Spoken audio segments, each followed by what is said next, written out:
नमस्कार दोस्तों, study with mind map YouTube channel में आपका बहुत बहुत स्वागत है। तो आज का हमारा जो टॉपिक है वो है काल। इसके पहले हमने जो भी टॉपिक कवर अप किए हैं उसका जो लिंक है आपको डिस्क्रिप्शन में मिल जाएगा, तो आप वहाँ से भी उन वीडियोस को देख सकते हो। तो जब हम बात करते हैं काल के बारे में, तो काल का जो शाब्दिक अर्थ होता है वो होता है समय या अवसर। और जब हम बात करते हैं इसकी परिभाषा के बारे में, तो क्रिया के जिस रूप से हमें किसी कार्य के होने या फिर ना होने का ज्ञान होता है उसे हम काल बोलते हैं।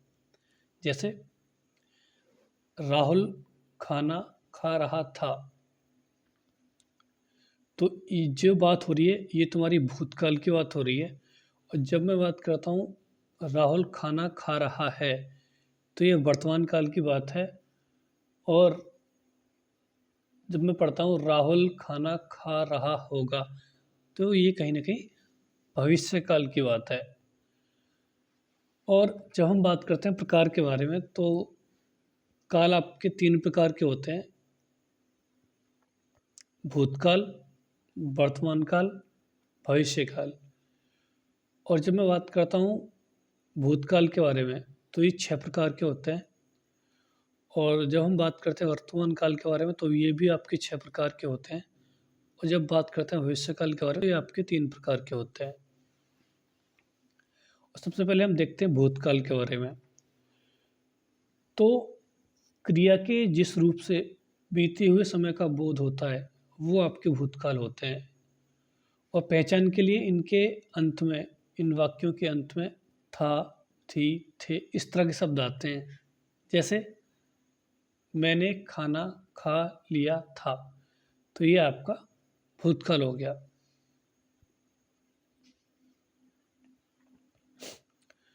और इसको देख करके हम कहीं ना कहीं ये बोल सकते हैं कि क्रिया के जिस रूप से कार्य की समाप्ति का बोध होता हो वो आपके भूतकाल में आते हैं। और जब हम बात करते हैं भूतकाल के प्रकार के बारे में, तो ये 6 प्रकार के होते हैं।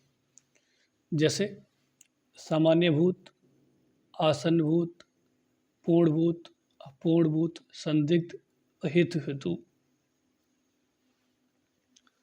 जब हम बात करते हैं सामान्य भूत के बारे में, तो क्रिया का वह रूप जिससे भूतकाल की क्रिया के विशेष समय का ज्ञान न हो उसे हम सामान्य भूत बोलते हैं। जैसे मोहन आया।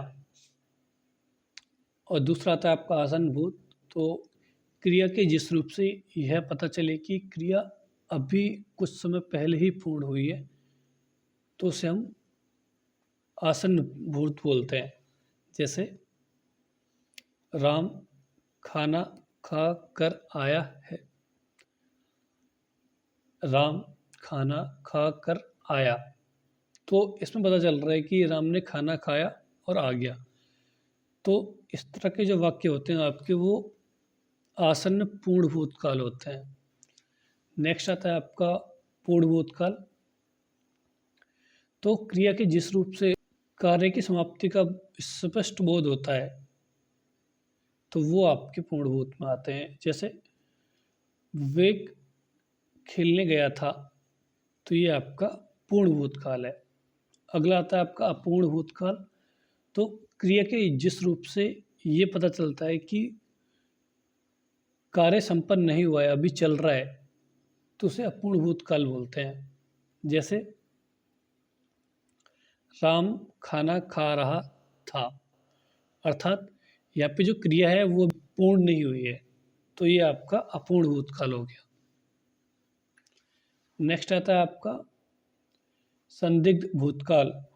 तो क्रिया का वो रूप जिससे कार्य में अनिश्चितता या संदेह प्रकट होता है उसे संदिग्ध भूतकाल कहते हैं। जैसे नितिन खेलने गया होगा, तो यहाँ पे हमें कुछ क्लियरिटी नहीं हो रही है। यहाँ पे हमें जो हमारे मन में शंका बनी हुई है, तो इस तरह के जो वाक्य होंगे वो आपके संदिग्ध भूतकाल में आएंगे। और नेक्स्ट आता है आपका हेतु हेतु मद भूतकाल। तो क्रिया का वो रूप जिससे एक क्रिया के होने और और न होने पर दूसरी क्रिया का होना या न होना निर्भर करता है, वो आपके हेतु भूतकाल होते हैं। जैसे यदि तुमने काम किया होता तो पैसे मिल जाते। तो यहाँ पे आप देख पा रहे हो, ये जो वाक्य है ना, ये वाला वाक्य कहीं ना कहीं इस वाले वाक्य पे डिपेंडेंट है, क्योंकि वाक्य में लिखा हुआ है यदि तुमने काम किया होता तो पैसे मिल जाते। अगर वो काम करता तो पैसे मिल जाते। तो कहीं ना कहीं ये वाला जो वाक्य है, ये वाला, वो आपके इस वाक्य पे कहीं ना कहीं डिपेंडेंट है। नेक्स्ट आता है आपका वर्तमान काल, जो कि होता है आपका 6 प्रकार के।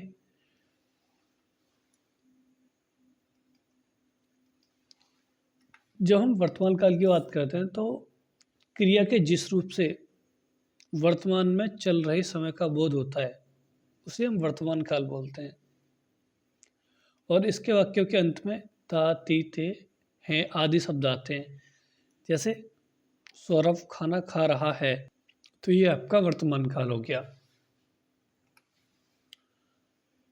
जब हम बात करते हैं इसके प्रकार के बारे में, तो 6 प्रकार के होते हैं। सबसे पहला सामान्य वर्तमान काल, अपूर्ण वर्तमान काल, पूर्ण वर्तमान काल, संदिग्ध, तात्कालिक और संभाव्य।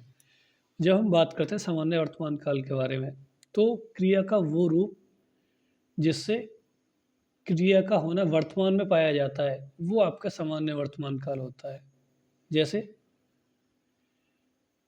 वह पुस्तक पढ़ता है, तो यहाँ पे आपका ये वर्तमान काल है। नेक्स्ट आता है आपका अपूर्ण वर्तमान काल। तो क्रिया के जिस रूप से ये बोध होता है कि वर्तमान काल में कार्य पूरा नहीं हुआ है, अर्थात कार्य अभी चल रहा है, तो उसे हम अपूर्ण वर्तमान काल बोलते हैं। जैसे मोहन खाना खा रहा है, कहीं ना कहीं वो अभी उसने खाना खाया नहीं है, अभी खा रहा है, तो अर्थात यहाँ पे जो क्रिया है वो पूरी नहीं हुई है। पूर्ण वर्तमान काल, तो क्रिया का वह रूप जिससे कार्य के पूरे होने की स्थिति का बोध होता है, वो आपकी पूर्ण वर्तमान काल होते हैं। अगला आता है आपका संदिग्ध वर्तमान काल। तो क्रिया का वो रूप जिससे क्रिया के होने में संदेह प्रकट हो। ये अर्थात कहने का तात्पर्य ये है कि क्रिया हुई है या नहीं हुई, उस चीज़ की क्लैरिटी नहीं होती है वहाँ पे, तो वहाँ पे होता है आपका संदिग्ध वर्तमान काल। जैसे मोहन खाना खा रहा होगा, अर्थात उसने खाया है या नहीं, इस बात की भी क्लैरिटी नहीं है। तो इस तरह के जो शब्द आएंगे आपके, वो आएंगे आपके वर्तमान काल के अंदर। नेक्स्ट आता है आपका तत्कालिक वर्तमान काल। तो क्रिया का वह रूप जिससे पता चलता है कि कार्य वर्तमान में हो रहा है, तो वो आपके तत्कालिक में आता है। जैसे सौरभ पुस्तक पढ़ रहा है, तो यहाँ पे होगा आपका तात्कालिक। अगला आता है आपका संभाव्य। तो क्रिया का वो रूप जिससे क्रिया के होने की संभावना रहती है, वो आपके संभाव्य वर्तमान काल होते हैं। जैसे उसने खाना खाया हो, जैसे उसने खाया हो, तो यहाँ पे आपका ये संभाव्य है। और जब हम बात करते हैं भविष्य काल के बारे में, तो क्रिया का वो रूप जिससे भविष्य में होने वाली क्रियाओं का ज्ञान हो, उसे हम भविष्य काल बोलते हैं। और इसके अंत में गा, की, गे, इस तरह के शब्द आते हैं। जैसे हम दिल्ली जाएंगे, तो ये आपका भविष्य काल होगा। और जब हम बात करते हैं इसके भेद के बारे में, तो इसके 3 भेद होते हैं। पहला सामान्य भविष्य काल, दूसरा संभाव्य भविष्य काल, तीसरा आपका हेतु भविष्य काल। जब सामान्य भविष्य काल के बारे में बात करते हैं, तो क्रिया का वो रूप जिससे भविष्य में होने वाली क्रियाओं का पता चलता है, वो आपके सामान्य भविष्य काल होते हैं। जैसे हम कल नौका विहार के लिए जाएंगे, तो ये आपका सामान्य भविष्य काल है। अगला आता है आपका संभाव्य भविष्य काल। तो क्रिया का वो रूप जिससे भविष्य में होने वाली संभावनाओं का पता चलता है, वो आपके संभाव्य भविष्यकाल होते हैं। जैसे शायद हम कल नौका विहार के लिए जाएंगे, तो ये आपका संभाव्य भविष्यकाल हो गया।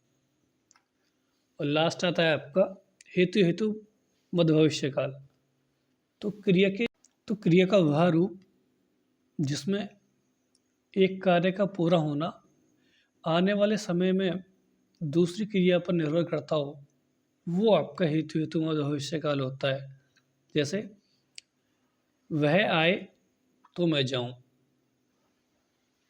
तो यहाँ पे आपका ये हेतु हेतु मध्य भविष्यकाल है आपका। तो ये था आपका आज का टॉपिक। एक बार उसको हम क्विकली रिवाइज कर लेते हैं। तो सबसे पहले हम बात करते हैं काल के बारे में। तो क्रिया का वो रूप जिससे किसी क्रिया के होने या ना होने की स्थिति का पता चलता है, उसे हम काल बोलते हैं। और जब हम काल की बात करते हैं तो ये आपका 3 प्रकार का होता है। पहला आपका भूतकाल, दूसरा आपका वर्तमान, तीसरा आपका भविष्य। जब हम बात करते हैं भूतकाल के बारे में तो ये 6 प्रकार के होते हैं। पहला सामान्य भूत, आसन्न भूत, पूर्ण भूत, संदिग्ध भूत, अपूर्ण भूत और हेतु हेतु। और जब हम बात करते हैं वर्तमान काल के बारे में तो क्रिया का वो रूप जिससे वर्तमान में हो रही क्रियाओं को पता चलता है, वो आपके वर्तमान काल के अंदर आते हैं। और ये होते हैं आपके 6 प्रकार के। जैसे इनमें सबसे पहला है आपका सामान्य वर्तमान काल, पूर्ण वर्तमान काल, अपूर्ण वर्तमान काल, संदिग्ध वर्तमान काल, तात्कालिक वर्तमान काल और संभाव्य वर्तमान काल। और लास्ट आता है आपका भविष्य काल, जो कि 3 प्रकार का होता है। सामान्य भविष्य, संभाव्य और हेतु हेतु मध्य भविष्य। तो ये था आज का टॉपिक और चलते हैं अपने क्वेश्चन की तरफ। तो काल के कुल भेद होते हैं। Option A 3, option B 4, option C 5, option D 6। तो यहाँ पे हमारा जो राइट आंसर है वो है आपका ए 3। अगला क्वेश्चन है भूतकाल के भेद होते हैं। Option A 2, option B 4, option C 6 या ऑप्शन डी 8। तो यहाँ पे हमारा जो राइट आंसर है वो है आपका सी 6। अगला क्वेश्चन है उस डाली पर एक तोता बैठा है, वाक्य में काल है। ऑप्शन ए पूर्ण भूतकाल, ऑप्शन बी पूर्ण वर्तमान काल, ऑप्शन सी अपूर्ण भूतकाल, ऑप्शन डी सामान्य भूतकाल। तो यहाँ पे जो राइट ऑप्शन है आपका वो होगा आपका बी पूर्ण वर्तमान काल। अगला क्वेश्चन आता है राम अभी आया है, वाक्य में क्रिया किस काल की है।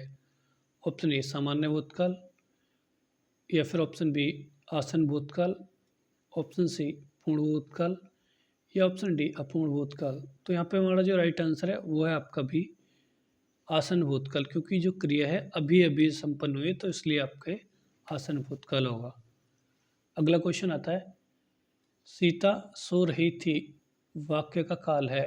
ऑप्शन ए पूर्ण, ऑप्शन बी सामान्य भूतकाल, ऑप्शन सी अपूर्ण भूत या ऑप्शन डी संदिग्ध वर्तमान काल।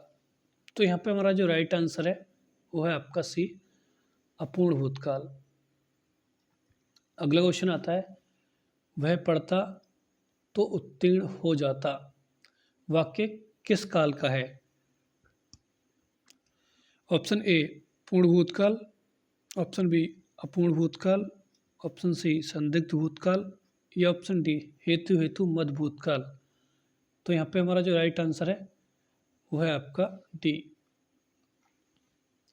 अगला क्वेश्चन आता है लगता है वह चला जाएगा, वाक्य किस काल का है। ऑप्शन ए सामान्य भविष्यकाल, ऑप्शन बी संभाव्य भविष्यकाल, ऑप्शन सी हेतु हेतु मध्य भविष्यकाल, ऑप्शन डी संदिग्ध भूतकाल।